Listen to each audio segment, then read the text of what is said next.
Good morning. Welcome to Asher and Torah Time. We are up to Perek Hey, and it begins a poem, a shira, Moshel HaKerem, the metaphor of the vineyard. A shira no liyedidi shiras doidi. So Yeshayahu is giving a metaphor of how Hashem is the lover, and he says, I'm going to sing the song of my lover, Shiras Doidi, Likarmoy, the song of a lover to his vineyard. What's the story with his vineyard? Kerem hoyu liyedidi bekerem ben shemen. My beloved had a vineyard in a fertile corner. So keren means literally it means a horn, and it means a corner. So the reason why it's called a horn is because on a very high place and a very fruitful piece of land. So in order to create this vineyard, Vayaskeyu, he dug it up, Vayaskaleyu, Vayasakleyu, he removed all of the stones and all of the obstacles, Vayeteiyu Soirek, and he planted in it a choice vine. Vayiven Migdol V'Soichoi, and either it means that he built a watchtower in the middle of it in order to guard it, or it means that he made a press in order to press the grapes over there. And also a press in order to press the grapes. And his hope was that he wanted to produce good grapes over there. He wanted to make choice wine. But instead, instead of that, it produced like an imitation grape, or a very bad knockoff of a grape. So it's very interesting, the nimshal of this metaphor.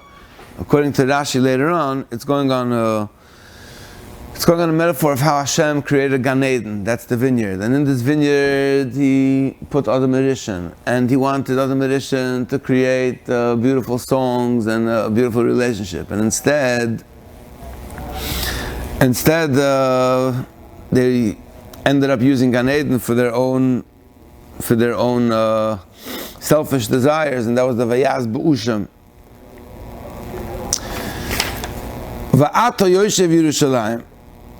So now the Navi turns to the Klal Yisrael, which obviously this is a metaphor, according to most Mefarshim, of just of Knesset Yisrael, and he says, "Va'ata Yoshev Yerushalayim v'ish Yehudo," and now all those that are living in Yerushalayim, v'chol ish Yehudo shiftu no beini uven karmi. I want you to come judge between me and between my vineyard, and let's see who's right. Now that I did everything possible in order to create a space, that my world should be a beautiful world, and your experience in it should be compared to the choicest of wines. Ma lases oil karmi. What else? What else can I do to for my vineyard? V'lo yosisi boy, that I haven't done yet. Madua kivesi lasos anovim. Why did it come to be that I was hoping to produce choice grapes, Vayaz B'Usham, and instead there was inferior grapes, inedible ones? And now that I already made the space, and I cleared away all the obstacles, and I protected it, and I did everything possible to create a beautiful experience, now let me tell you what's going to happen. I'm going to remove the fence that protects it, and it's going to become a place of trampling. It's going to become a place of pasture.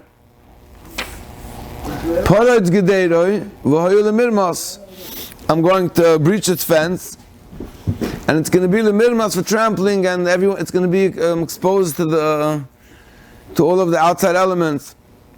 People are going to trample on it. People are going to walk on it.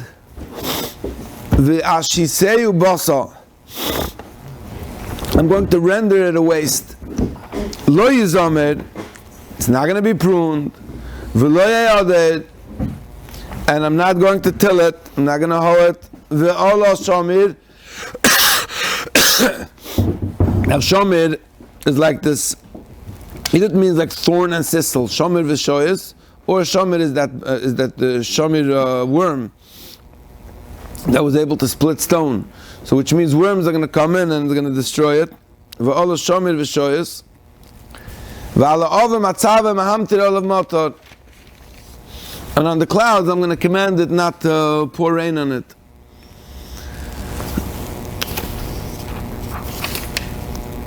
Ki kerem Hashem tzivokos, because you're compared to this kerem Hashem. Klal Yisrael is compared to this vineyard. Ki kerem Hashem tzivokos, Beis Yisrael is the house of Israel, which Pashat Pshat means the Malchi Yisrael. That's what the Beis Yisrael is going on. He's talking to the Yeshayahu, is giving a metaphor to the Malchi Yehuda, and he's describing what happened to the Malchi Yisrael who were already in the process of, who were already exiled. V'ish Yehuda Natasha Shuav. Perikei. V'ish Yehuda, and the people from Yehuda Natasha Shuav, who were the vines of his delight, the plant of his delight. You should know that you were once my delight. Ve'ikavel mishpat, I was hoping for justice, and instead, v'hinei lemishpach. Instead, there's corruption, or it means like a negas apachas, like bold, but it's a play on words. It's a play on words. It's like a melitza. Kavel mishpat, v'hinei mishpach. Litzdaka, I was hoping for tzedakah, for righteousness. V'hinei tze'aka. It's very interesting to find in the pasuk Melitza, where you're playing on the words mishpat to mishpach, tzedakah to tze'aka.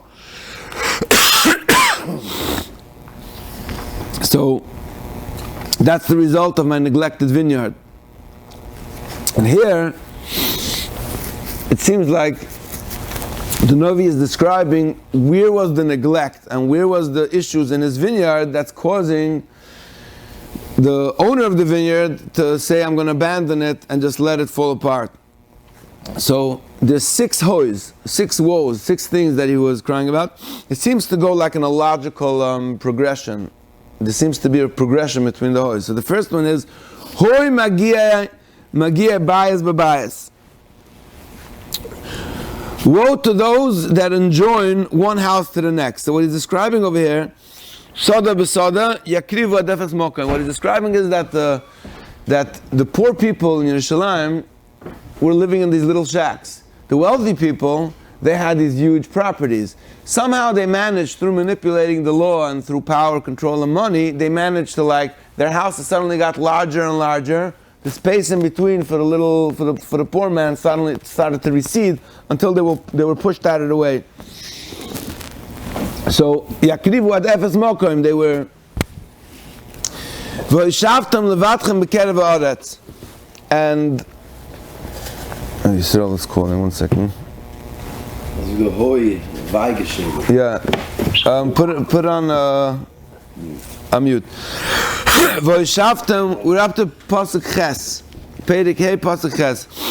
V'yishavtam levatchem b'kerev haaretz. So, and you remained alone on the land. Bottom line is, you took advantage and you figured out a way how you did not care about the poor, the needy. It's again going on to the same social justice track. And then the Navi continues, Ba'aznei Hashem, which means Hashem is saying, I heard, Ba'aznei Hashem tzavokos, in the ears, I have heard, Im loy botem rabam l'sham ayu. If many houses will not be for desolation because you abused the property of the poor in order to build yourself mansions, that all these houses are going to remain desolate.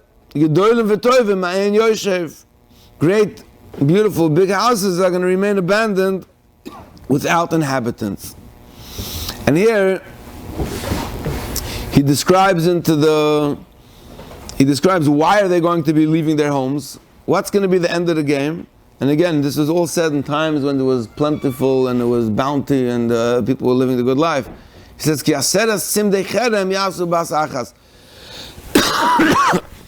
because 10 sections of a vineyard is going to give one flask.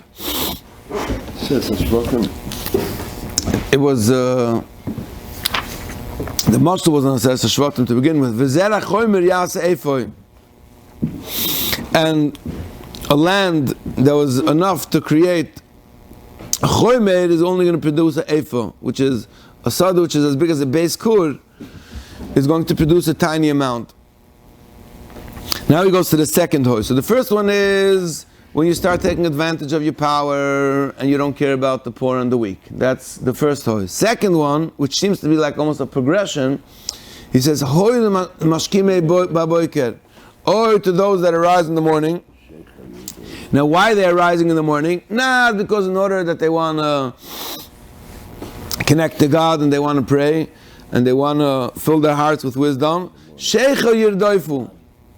Sheicha yirdoifu, they're running after wine. Waking up in the morning to take a shot right away. As soon as they get up, it's all about, let's see how we can intoxicate ourselves. Me'achre vaneshef.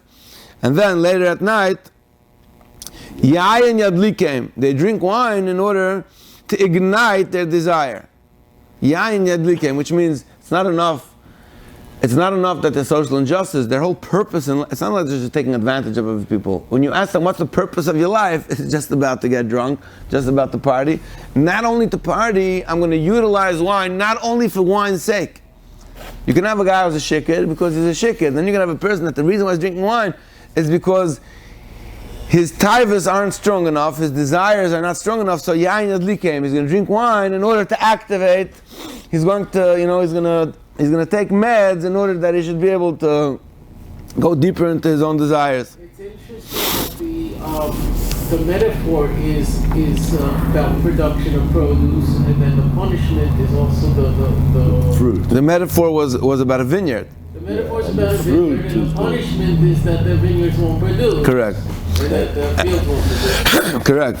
And because of saying shaycha, if you call it wine and then yayin yadlikem, it's different. What's shaycha? Shecher is an intoxicating mashka. Beer. Huh? There's liquor here.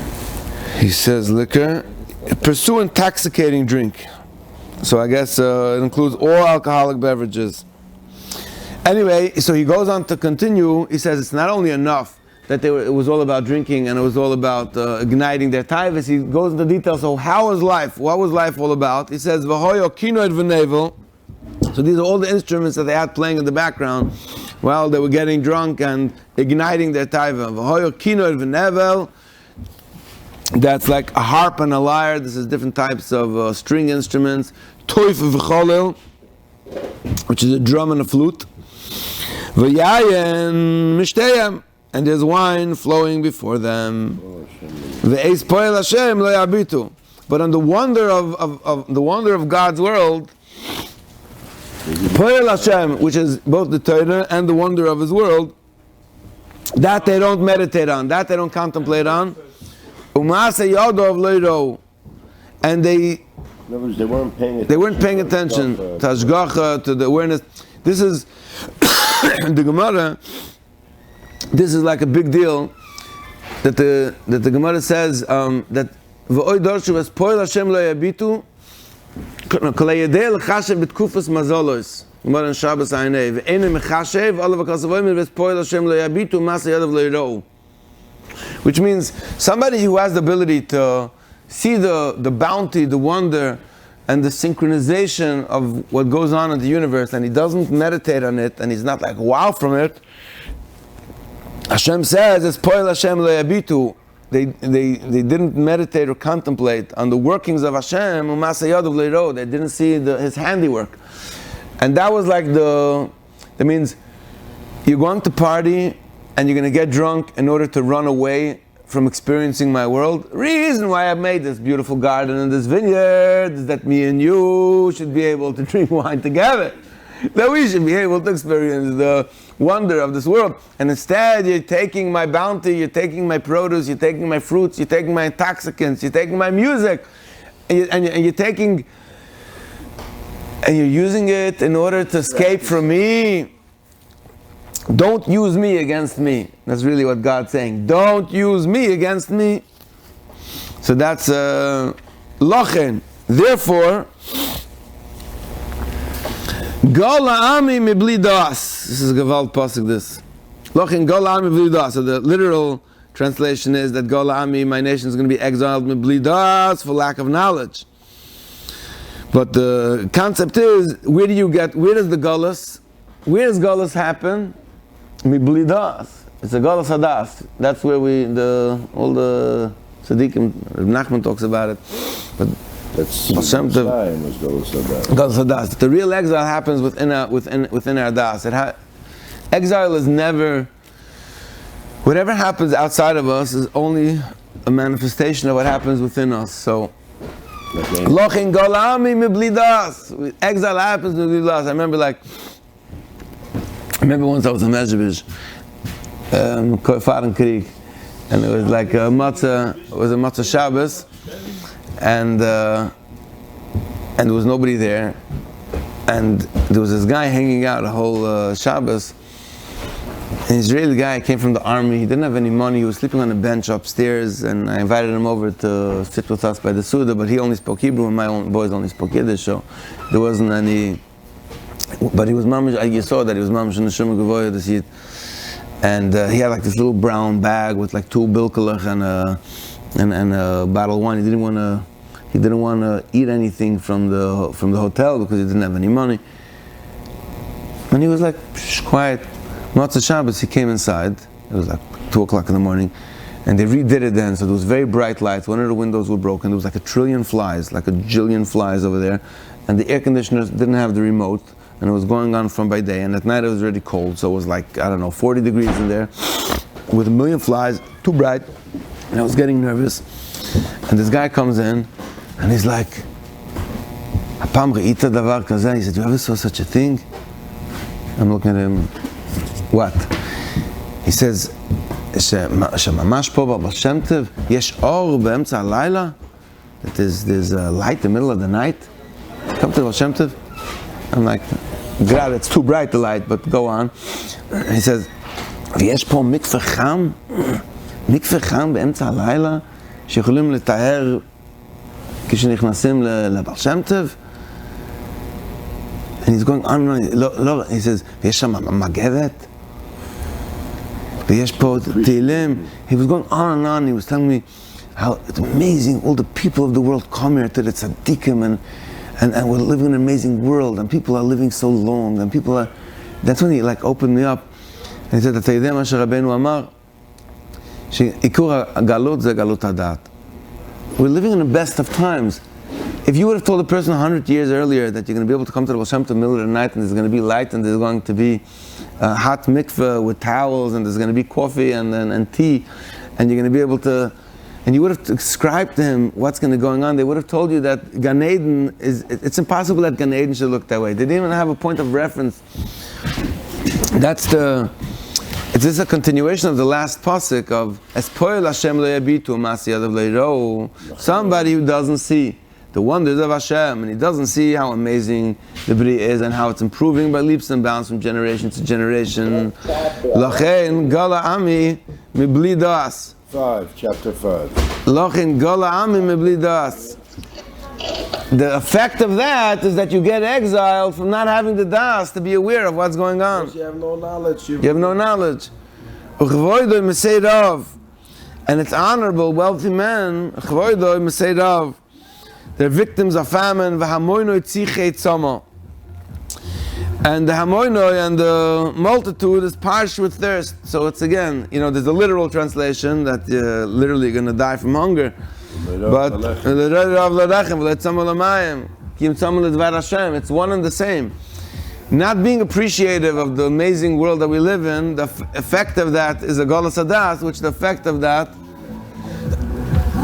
Lochen, therefore,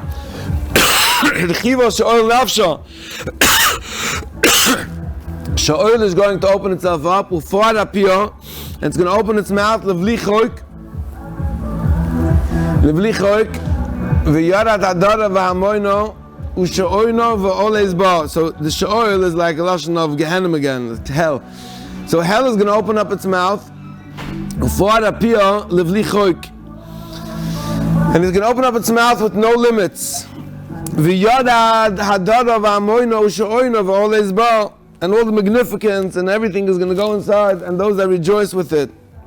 It's the same, it's all within our own minds. This, the effect of not being appreciative and not seeing the wonders and not seeing the whole world, is that you go into hell. You don't have to physically go into a pit in the earth to be in hell. You live in your own hell. You become a portable hell.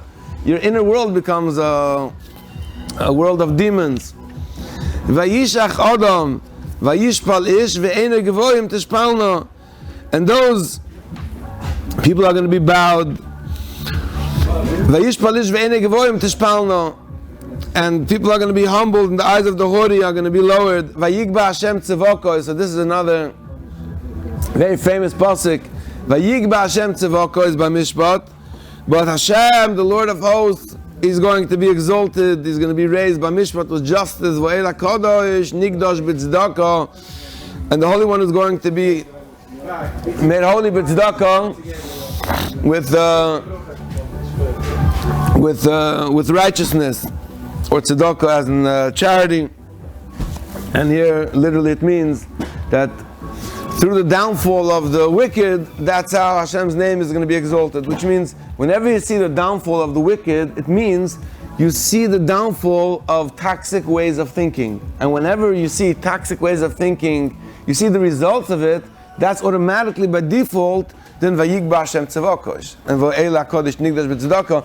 Just because you see the contrast and you see how living in the vineyard of Hashem together with Him, and yes, appreciating the results and the tainug and the connection that we have. V'ro'u kevasim kedavram v'charvos meichim gorim yechelu.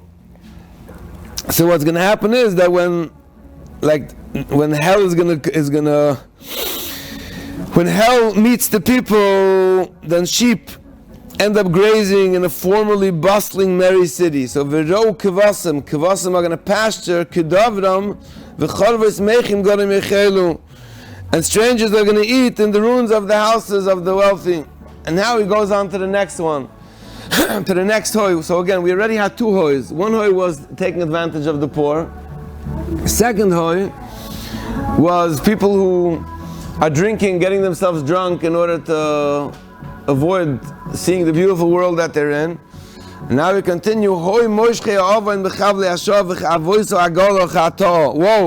So here it's a metaphor of Chavle Ashav means little strings, something which is nothing. Strings made from spider webs, But eventually, once you get yourself used to doing sin again and again and again, or it's like the same way how addiction happens. You start off with something, and you just have a little, it's nothing. You're able to stop.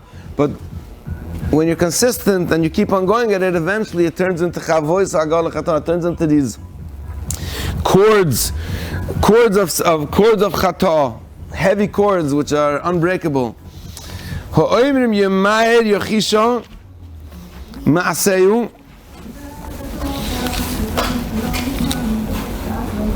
So here he's describing people who work on getting themselves into addiction, people who work and they made it like a life's mission, that it's like you have people who they dafka work on desensitizing themselves in order that they should be tough. Or if you want to work for a collection agency, if you want to be able to be malva beribis, if you want to be able to, you got to toughen up, you got to. So eventually, if you do it enough times, you desensitize yourself. The same thing happens with chet, that initially, a person doesn't have any gefil, he doesn't want to do something that's against Hashem. But if you do it enough times, you work on it, if you work hard enough, you'll be able to cover yourself with layers of protection that you shouldn't feel. You'll get calloused. L'man nira v'sikra v'savoyu atzas kedosh yisro v'neido. So here, they're mocking. They're saying, Yemai. He said, okay, the Nevi'im are saying that we're going to get punished. They're saying, okay, so bring it on. Yemai, gegangen fast. Yechisha maseyu. Let him do his actions. L'man nira. Let's see it. V'tikra v'savoyu atzas kedosh yisro v'neido. Let's see you make the prophecy come true, so we'll know that it's actually the way, let's see. It's this mockery. And now he goes to the next hoy, which is again a progression of this, and he says, hoy, this is the next level. There's one thing where a person is about taiva, and his point in life is to have taiva, but the next level is, hoy oimrim l'ra toiv v'la toiv ra. Woe to those who say evil is good and good is evil. That's when you start making a shita. You think that's when you make a shita out of it. That's when you're not saying that I'm Baltaiva. You're saying, no, like gay is the way. It's in the woke. It's like in the woke method that the whole woke concept is like, oh, you're gay, so look at chila. Everything is l'katchila. The preference, so the making of l'katchila is that you're saying some l'choshech le'oil v'oil l'choshech, some emar l'mosek v'mosek l'mar. Something is bitter, it's bitter. And something is sweet, it's sweet. Why do you have to say that mar is mosek? Why do you have to say that the bitter is sweet and the sweet is bitter? It's because it's one thing when a person knows that there's a reality and he says, look, I can't live up to that reality. I'm just disconnected from it and I'm a Baltaiva. There's even somebody who's such a Baltaiva that he turned it into thick ropes. There's even somebody who's so disconnected from the philosophy that he makes latzanas from it, and he makes him latzanas from the truth because he doesn't want to go with it. But then to make a shita and a philosophy where you say, any whim of your desires, the way things are meant to be, this is like a next level of corruption. And now, this is the next progression of that, is that the hoi chachamim beineim, those who are wise in their own eyes, that's the biggest klipa, is when it's chachamim beineihem, when you walk around thinking that you're smarter than the whole world. V'neged pneihem nevoinim, and you're clever in their own view, kikstachun, that you're the cleverest. So when somebody's not chacham beinayim, there's still a chance that they can be brought back because they could listen to somebody wiser, smarter, and have more experience than them, and they could have their perspective change. But when you're walking around after all of the above, and you built a philosophy to justify how you're taking advantage of the poor, of the needy, you built an entire philosophy of why life is all about pleasure, you figured out that you're going to utilize the word to increase your own pleasure, you worked on yourself that you should be naturally wired to only want pleasure, and then you made a philosophy out of it, and then you walk around that you're the smartest for figuring out the philosophy, so nobody should ever be able to even enter into your worldview. Hoi giboirem lishtos yayim ve'anshechai lismach secher. So now we go back and we're saying, oh, to these mighty people, that their almightiness is that they can drink wine, and they can make good mixes. They can make good cocktails. This is the oil that is, the sachakal from the whole thing is that, what's your mightiness, what's your power? You're a good bartender. Hoy to a generation or to my vineyard, that the whole purpose of my vineyard is that they learned how to drink wine and how to make cocktails like you've never heard before. Matzdike rasho ekev shoichad. People who are, this is again going into the social justice track. They're matzdike, they're justifying rasho ekev shoichad for bribes with tzitkas tzadikim yisir mimenu, and they remove the tzitkas tzadikim. They create a society where the tzitkas tzadikim shouldn't have any impact on them. Lochen. Therefore, the result is going to be kechol kash l'shoin eish, just like a tongue of fire consumes straw. The shoin eish is a tongue of fire. V'chashash l'hava yirpeh, and just like the flames destroy the shaft. Sharsham kamok, their blossom is like rot. Shorsham kamok yeh, upircham kavak yala. And it rises like, and it like dissipates like dust, like a dust cloud. So all of their greatness just like dissipates and fades away like dust. Because how do you touch mias? They disgusted, or they were mamayas in their hearts. It's the same thing. They became disgusted from the message of Torah Hashem, which is Torah Shebeksav, as Imrash Kedosh Yisrael Niyetzu, and the words of wisdom from Kedosh Yisrael, which is Torah Shebal Peh Niyetzu, they were mavaza. And the result of this way of acting and being is okay, and therefore Chara Af Hashem Be'amoy,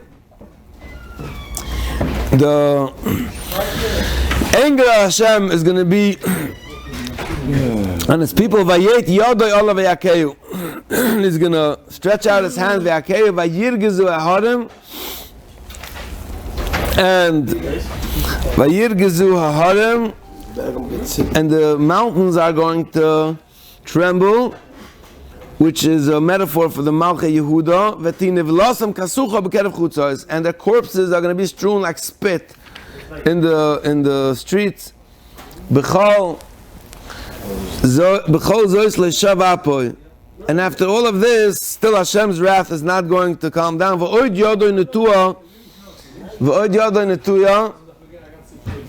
And his hand is going to be outstretched. Now he's going to raise up a flag for the nations from a distance, that they're going to see like the sign that they're going to be able to conquer Klal Yisrael. And it's as if he's like going to whistle, huh? Yeah. Like a sign that they should come. They're going to have Simonim. They're going to come lightning quick. They won't even be tired from the long travel. They're going to have like Kaviyachal Siyasa Deshmaya, because Hashem is going to want to make them into emissaries to bring the Peronias.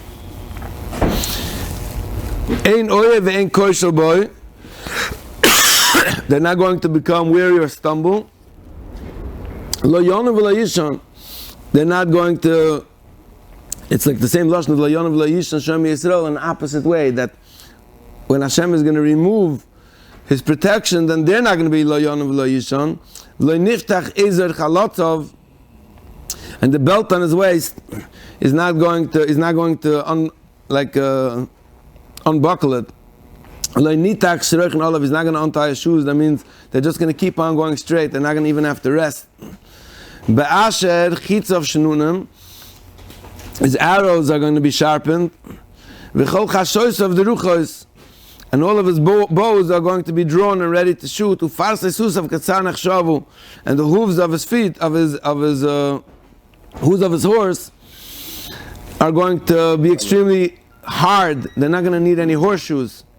V'galgila of kasufa, and his wheels are going to be like a storm. Usha'ago like a lavian, and they're going to roar like a lion, which is going to instill fear, and it's yisha kakfirim. It's going to roar like the cubs, like the lion cubs.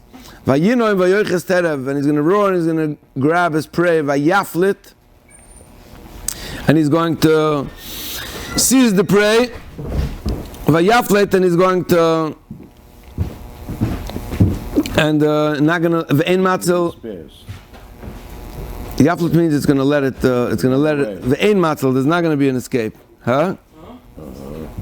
He's gonna seize it and he's not going to let it escape. Vayinoim olav. Even though Yaflet means that he will be spared, right? He will be spared for himself. That means he's going to keep it for himself. Vayinoim olav. Right. Yaflet means he's going to take away the teref. He's going to save the teref for himself. Vayinoim olav. He's going to roar. Vayoimahu kenamas yam, like the roar of the ocean, like the roar of the sea. V'nibat la'aretz. and one is going to look to the land, v'hinei choshech, and he's going to see darkness, tzad, v'oir choshech barifeo. There's going to be darkness, distress in the darkened skies. Chaim, chaim.